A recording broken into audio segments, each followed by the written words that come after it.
Ya estamos para hablar del sexo durante el embarazo con el doctor Miguel Palmieri. Bienvenido, doctor. ¿Cómo va?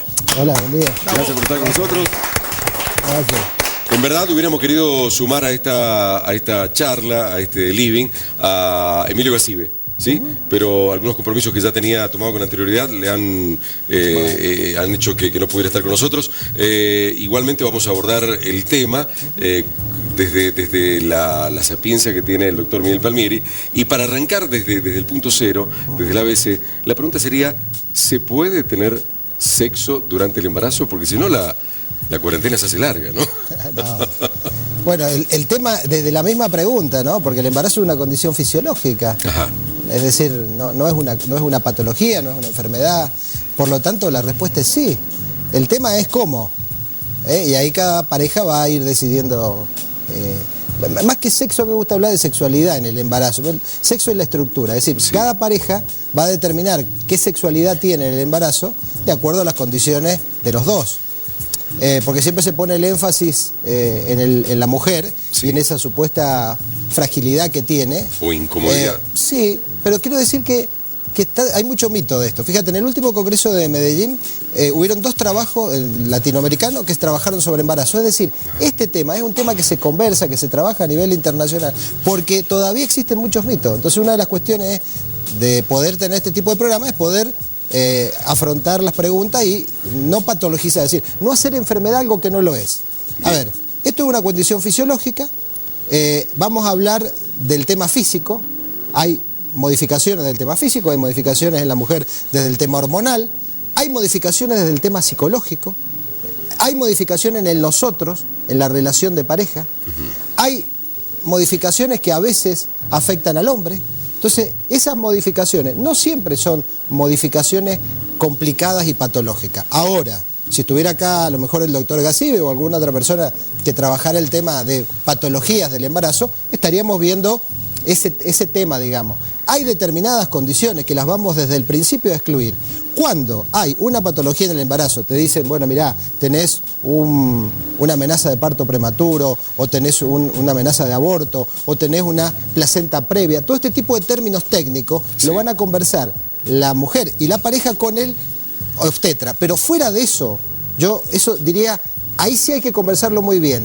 Ese momento patológico, pero el resto de las personas que no tienen este tipo de problemas tienen una sexualidad que va teniendo modificaciones, obviamente. No es lo mismo en el primer trimestre, en el segundo, en el tercero, no es lo mismo cuando es una pareja con su primer hijo, y no es lo mismo el ámbito cultural. Fíjate que se han hecho estudios en relación a cómo mantienen relaciones las parejas en diferentes ámbitos, en el ámbito islámico, en el ámbito occidental, en China. Eso se presentó en el Congreso.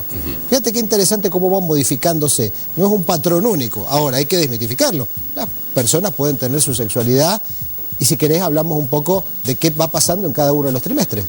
Sí, justamente, porque marcaste muy bien primero, segundo y tercer trimestre, y nos llega el comentario de que durante el primer trimestre debiera hacerse el sexo con preservativo, con el uso de preservativo. Ajá.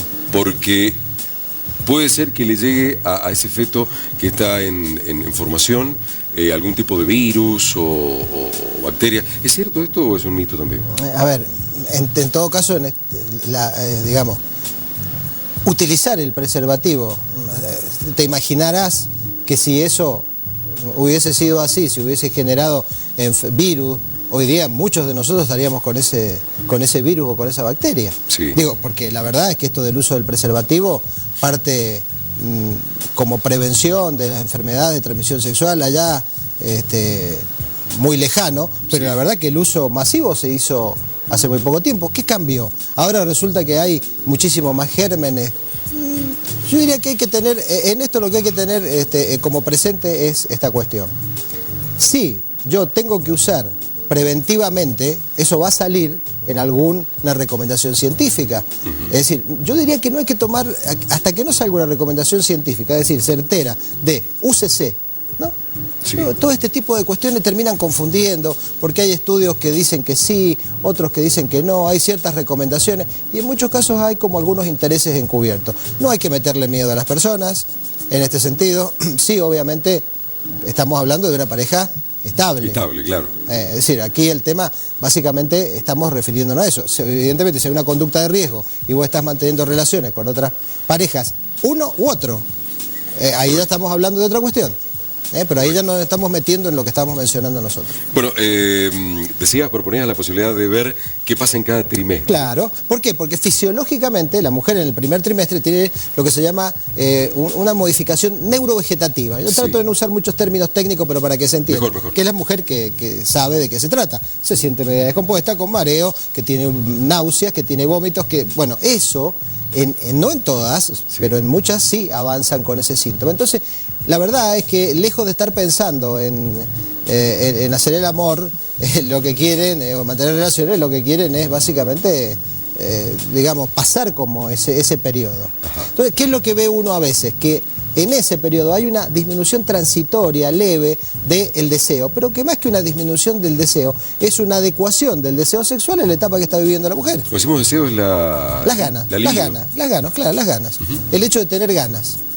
Evidentemente, si vos empezás una relación sin tener ganas, ahí viene la otra serie de secuencias.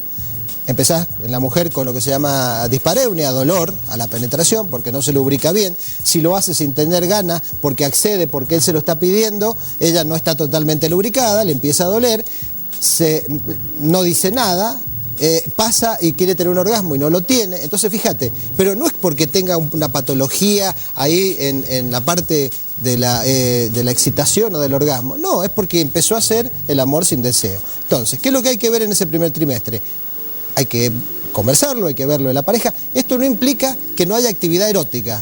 Actividad erótica, muchos besos, muchos mimos, mucho, entre comillas, previa, si la mujer... Eso sí, no, directamente ya no se le llama más previa, eso es ese juego previo, que ese juego previo no se llama más juego previo. Eso también es hacer el amor, porque a veces no necesariamente tiene que ir a la penetración, ¿no? Entonces el viejo concepto de juego previo ya no existe. A veces una relación empieza y termina ahí, y eso es una relación sexual aunque no haya penetración.